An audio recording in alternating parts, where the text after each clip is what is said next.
Currently, 90% of the yellow sapphires on the market are sourced from Sri Lanka. With yellow sapphires, the cut shape plays a much more significant role in determining the price. When it comes to yellow sapphires, transparency and clarity are essential characteristics. Golden signifies the richest, most intense yellow or golden yellow shade. Hello everyone, today we're diving into yellow sapphires. This is our third lecture, and in the second one we discussed blue sapphires. I've decided to dedicate this separate lecture to yellow sapphires. Why? Due to the current high demand for these stones, which continues to grow, they have become increasingly sought after. The demand for yellow sapphires has been noticeably increasing year by year, making it justifiable to dedicate a separate lecture specifically to these stones. In our fourth lecture, I'll cover all other sapphire colors, including Padmaraja, pink and violet sapphires, as well as color-changing sapphires, and the intricate hues of polychrome sapphires. Let's focus on yellow sapphires. Currently, 90% of the yellow sapphires on the market are sourced from Sri Lanka. While I have encountered stones from Madagascar and Burma, it's essential to emphasize that the vast majority of yellow sapphires available today originate from Sri Lanka. This is crucial because yellow sapphires from Sri Lanka are highly valued in the global colored gemstone market. I'd like to briefly discuss how visual expertise in yellow sapphires is developed, as I mentioned in the previous lecture on blue sapphires. It's important to focus on this here due to the increasing demand and the nuances in evaluating these gems.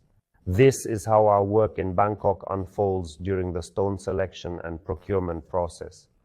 We maintain a steady and substantial influx of suppliers from Sri Lanka who regularly bring us newly mined and freshly cut stones. We're among the first to receive and inspect these stones, giving us the opportunity to purchase them early. As I mentioned, we're at the beginning of a long supply chain. At this stage, we thoroughly review the entire batch and typically find that Sri Lankan dealers bring in about 90% blue sapphires, with the remaining 10% comprising various other shades. There are greenish sapphires, pink sapphires, violet ones, and even some that change color. And of course, there are yellow sapphires as well. It's important to note that yellow sapphires are mined in smaller quantities compared to blue ones. To truly grasp the nuances of their shades and the relationship between quality and price, it's essential to inspect a large number of stones. It simply takes more time. For instance, inspecting several thousand blue sapphires might require about a week of fully dedicated work in the Asian market. However, inspecting the same number of yellow sapphires within that time frame isn't feasible. It would take significantly longer. So let me share the insights I've gained over the years about the color gradations my team and I use, gradations that I know are also widely relied upon in the market. Let's begin with color. Yellow sapphires can either undergo low temperature heating or remain untreated, both of which influence their price. However, unlike blue sapphires, the situation here is somewhat different, as we'll discuss. What's the main difference in how heat treatment affects the price of yellow sapphires? While an unheated blue sapphire can command up to a 50% price premium, yellow sapphires don't experience such a dramatic price jump when untreated. The market values yellow sapphires differently, with heat treatment having a less pronounced impact on their overall price. Undoubtedly, untreated yellow sapphires are more expensive than treated ones. However, the difference is usually around 30% at most. On average, it ranges between 15 to 25%. I'll add a note here. This applies to stones that are visually identical. Imagine you're comparing a beautiful heated yellow sapphire with an identical unheated one. Both stones are stunning, sharing similar colors, excellent cuts, and high clarity levels. In other words, they possess the same high-quality characteristics, with the only difference being that one is heated and the other is not. In this case, the difference will usually be 15 to 20% and rarely 30%. Only a few times in my practice I have seen a price difference exceeding 50% for yellow sapphires based on whether they're treated or not. But I'll repeat what I've said in previous lectures. This only happens when the stone has a combination of rare, unique characteristics. For example, consider a stone weighing over 30 carats with a unique golden hue, completely untreated. It's also impeccably clean, what the market calls loop clean, meaning it has no visible inclusions even under a 10-fold gemological loop. The stone features an excellent cut with superb proportions and symmetry, enhancing its light reflection. The shape of the cut also plays a crucial role. It could be an Asher or cushion cut, or maybe a radiant cut with an elongated stunning step or diamond pavilion that enhances its brilliance. This ensures the stone reflects light beautifully, without any dull areas or imperfections. When you combine all these features with its untreated status, such a unique stone can command a price that's twice as much as a similar one that has been heated. Yes, the difference can be that significant. However, it's crucial to carefully consider the entire combination of these rare and exceptional characteristics. Yellow sapphires suitable for jewelry typically range from 3 to 7 carats. These sizes are especially sought after in the market, where the cut shape is a crucial factor in determining their value and desirability. For blue sapphires, the impact of cut shapes, such as radiance and cushions being more expensive than ovals or pears, is less pronounced. As I mentioned earlier, the difference usually falls within the 5 to 10% range. However, with yellow sapphires, the cut shape plays a much more significant role in determining the price. If we compare a yellow sapphire of similar quality and carat weight cut in an oval shape with one cut in an Asher or radiant style, the Asher and radiant cuts will be noticeably more expensive. This is because these cuts more closely resemble the cutting style of a yellow diamond, enhancing the stone's brilliance and desirability. Certainly, yellow sapphires and yellow diamonds have distinct optical properties, so direct comparisons aren't straightforward. However, cuts like cushion, Asher, and radiant shapes significantly enhance their appearance in jewelry pieces. In my courses, I've coined the term jewelry potential to describe this quality of a stone. What is the jewelry potential of a stone? It can range from low to high, and you might purchase stones at the same price that vary in this potential. Here's a clear example. If you buy an oval yellow sapphire and an impeccably cut square Asher, the Asher will likely appear far more striking in a jewelry piece compared to the oval, even though both are beautiful stones. In terms of fashion, an Asher cut is undeniably more modern and relevant, aligning with the latest designs from jewelry houses, even in classic pieces. This cut transcends the traditional age perception of stones. While ovals are often viewed as classic and traditional, Asher cuts are seen as more fashionable and stylish, particularly among younger women. They provide an opportunity to wear sophisticated jewelry at a relatively young age. In yellow sapphires, cuts like Asher, cushion, and radiant, when they have excellent proportions and color return, can command a price premium of up to 30%. For example, an oval sapphire with similar color and clarity would typically be priced about 30% lower than its Asher cut counterpart. This is a crucial point, and understanding this pattern in yellow sapphires is not as straightforward. The price difference due to the cut is also difficult to discern. For the same reason I mentioned earlier, it takes much longer to become truly familiar with these stones. In fact, a significantly longer period is required. I can confidently say that while it took me about a year to hone my expertise with blue sapphires, it required a similar amount of time.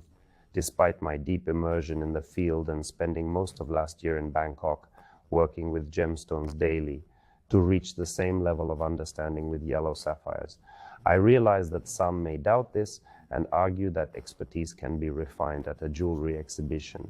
However, refining expertise is one thing. Achieving a high level of proficiency is quite another.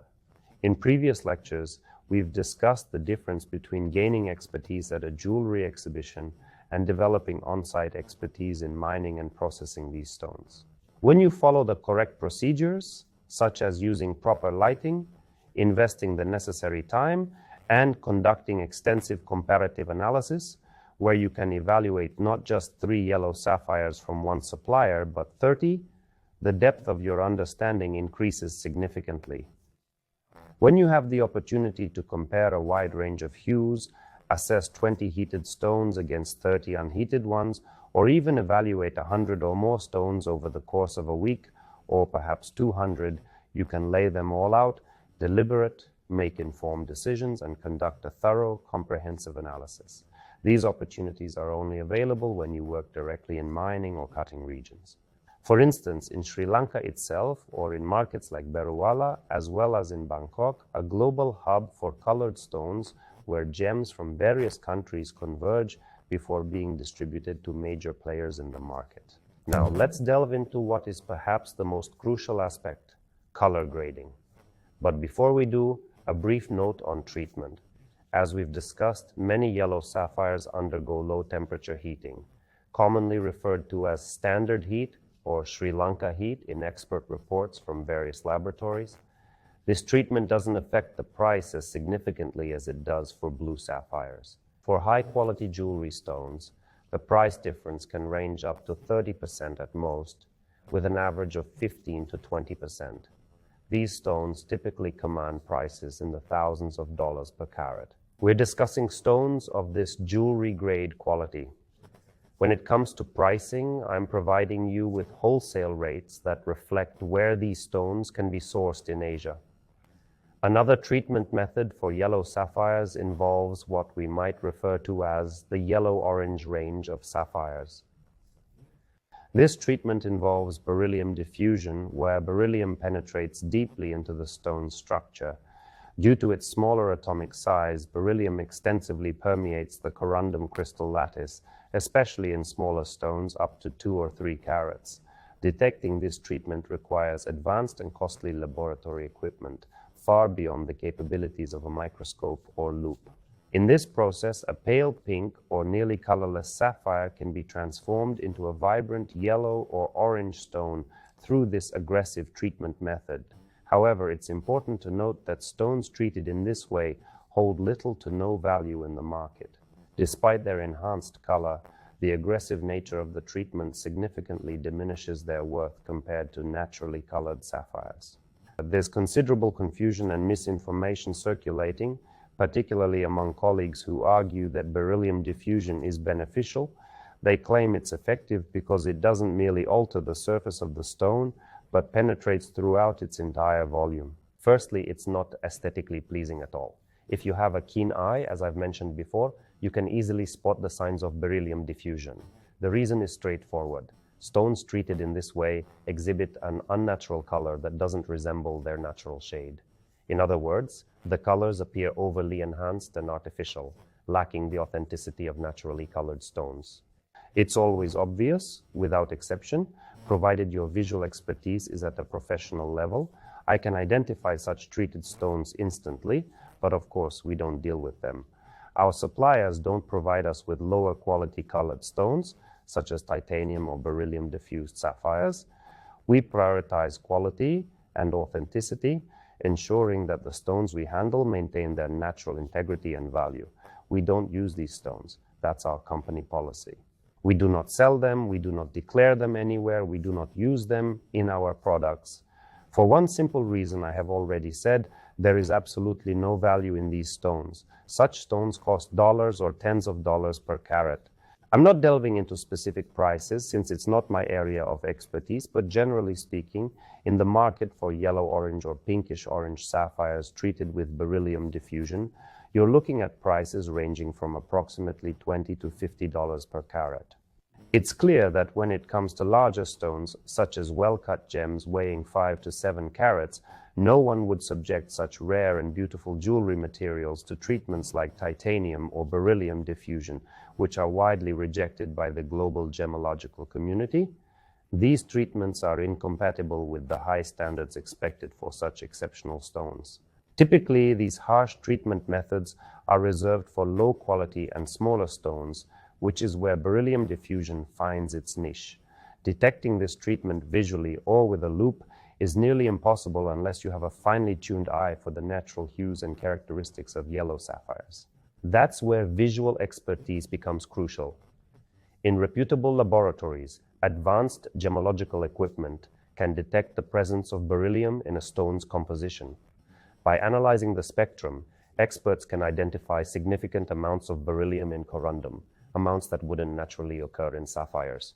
Now, shifting our focus to yellow sapphires, let's delve into the various shades within the yellow spectrum. When we discussed blue sapphires earlier, I mentioned categories such as royal blue, open and closed hues, peacock tones, the rare electric blue, cornflower blue, pastel variations, and even standard blues. In the realm of yellow sapphires, there hasn't been a formal categorization as there is with blue sapphires, though dealers often refer to them as golden. In my usage, golden signifies the richest, most intense yellow or golden yellow shade, free of any hints of brown, orange, or cognac undertones. It's a pure golden color, reminiscent of 24-karat gold. Once I did a photo shoot where I placed a yellow sapphire on top of granules of pure gold, and the colors matched perfectly. They both belong to the same rich golden palette. Yellow sapphires in this color are typically untreated, but occasionally low-temperature heating is used to enhance the color in the golden category. A small percentage of stones can achieve this rich golden hue through such heating processes. While this does happen, it's evident that sapphires exhibiting not just vivid yellow, but the specific golden hue are relatively rare. Even if a certificate describes a stone as vivid yellow, it doesn't necessarily mean the stone reaches that exceptional golden color grade. Adolf Peretti, the head of the GRS laboratory, introduced the golden category in his color classification for yellow sapphires. I've seen GRS certificates for top quality untreated Ceylon yellow sapphires, some weighing over 50 or 40 carats with excellent cuts, stating that their vivid yellow color falls within the GRS-defined golden category. Capturing this golden color isn't straightforward because such stones are rare in the market.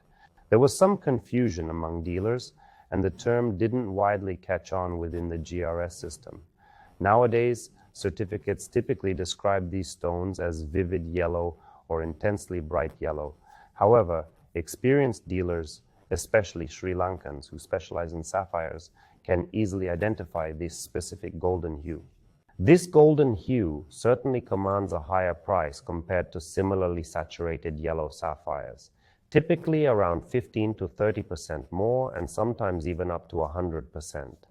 For instance, if you compare two stones, one with a beautiful pure yellow hue without any brown or orange undertones, and the other with a deeper, more intense golden color, the latter often justifies a price difference of 30% or more. As I mentioned earlier, such specimens are rare and highly valued, especially when they are untreated. While price differentials of 30 to 40% are uncommon, they can occur particularly with untreated stones.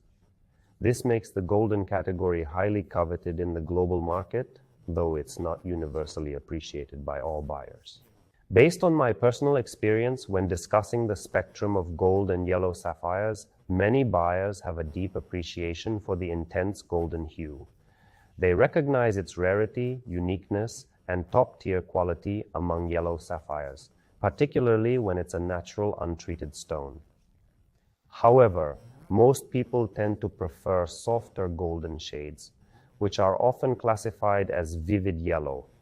Typically, these are simply referred to as yellow sapphires with a gentler golden tint. This shade is popular among buyers and notably complements almost any color palette. There are clients who prefer warm tones and others who favor cooler tones, with certain stones appealing to specific preferences. However, soft golden hues have universal appeal. They're a popular choice that naturally attracts a broader range of buyers. These softer golden tones are worth noting and considering because they're not only beautiful and aesthetically pleasing, but also universally flattering. To some extent, this softer color even resembles that of yellow diamonds, if we can make such a comparison. However, it's important to note that the optical characteristics and color play in these stones are entirely different. Intensely golden diamonds are rarely seen, whereas this soft golden hue does somewhat echo the color palette of yellow diamonds. This preference may also influence how clients perceive these stones, often leading them to favor this softer golden color. Undoubtedly, a soft golden hue is less expensive compared to the deeper golden category, sometimes even half the price. Therefore, when comparing a top-grade golden stone to one of similar quality but with a softer yellow hue, the price difference can easily be doubled. This scenario is quite common. When comparing the highest top-grade characteristics to more average ones, the price difference can reach up to 100%. Another intriguing color category worth considering is honey-toned sapphires. This is a category that my team and I have coined and regularly use because it precisely and distinctly describes the shade I'm about to discuss. It's a vivid yellow with soft honey undertones, retaining its intensity and brightness without shifting into brown hues. In 80% of cases, this color is achieved through low-temperature heating. Despite the treatment, there's no decrease in value because it produces a beautifully deep honey-like color, which is quite rare. Only a small percentage of yellow sapphires treated with heat develop such stunning shades like this honey hue. In these cases, the cost can reach into the thousands of dollars per carat, even if the stone has undergone heat treatment. In roughly 80%, or perhaps slightly more of instances, this vibrant color is achieved through low-temperature heating. However, in about 15 to 20% of cases, this beautiful hue can occur naturally. It is indeed possible, but it's far less common. In such instances, there's typically an additional markup of around 10 to 20% due to this rarity. In some cases, this surcharge can even reach 30% because the stone is untreated. Dealers generally understand that this color is typically achieved only through heat treatment, which enhances its uniqueness and beauty, thereby increasing its value. Another noteworthy category among yellow sapphires is the Fanta color. Originally used to describe bright orange spessartite garnets, Fanta refers to a pure orange hue with no brown cognac or reddish undertones, making it highly prized among these gems. Similarly, yellow sapphires that fall into the Fanta category are similarly valued. While I haven't often heard dealers use the term Fanta to describe yellow sapphires, we use it because it effectively conveys the desired color association to suppliers. They understand that these stones should display a pure, untainted color, free from any foreign hues. It's a pure, vibrant, and cheerful orange hue, much like the color of Fanta. In every case, these stones achieve this hue through heat treatment. However, it's important to note that even when many sapphires undergo annealing, only a small fraction develop this distinct orange shade. This color is truly unique because many other sapphires tend to show hints of cognac, brownish, or reddish tones, which can diminish their overall appeal. These stones are significantly more affordable compared to the more expensive yellow sapphires like those in the golden honey or Fanta categories. They often have distinct color names of their own, such as the beautiful cognac brownish hue of certain sapphires. This color isn't popular in the European market, but is highly sought after in Asia, where it's known as Mekong whiskey or whiskey color. It closely resembles the hue of whiskey in a glass.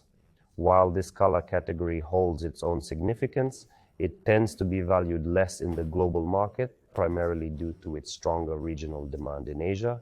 The Fanta color is highly sought after and commands a premium price. Despite being achieved through heat treatment, its rarity allows it to fetch prices comparable to untreated stones in the honey or golden color categories. Therefore, these stones are far from inexpensive. They are both rare and valuable. Depending on their carat weight and size, they can cost thousands of dollars per carat. In exceptional cases, for a unique specimen with significant carat weight, exceptional clarity, and a beautiful cut, prices can even exceed $10,000 per carat. So, we have three main categories: golden, honey, and Fanta. Within the golden category, there are also softer yellow shades that fit within this range, typically spanning the upper and lower boundaries of this palette.